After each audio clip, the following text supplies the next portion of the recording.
Tu vari kaut kā minēt, kāda ir atšķirība no, teiksim, sambo, judo, karatē un šīm mākslām, vai to nevar tā noformulēt? Tātad, pirmkārt, atšķirās tie stili. Tur tāds ziemeļu stils, viņš vairāk uz ieročiem ir ieročiem un formām.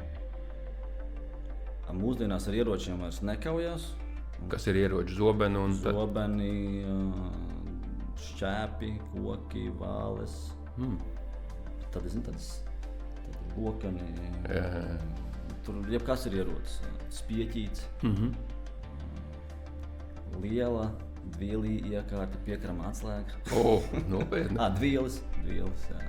Baradēlam laikam ierocis ar visu, jo tad viens no tā skolotājiem viņam bija tehnika, kā salocīt dvieli tā, lai viņus sviežot var pat sašķēdīt ķieģeļus, kas viņš arī demonstrē. Wow.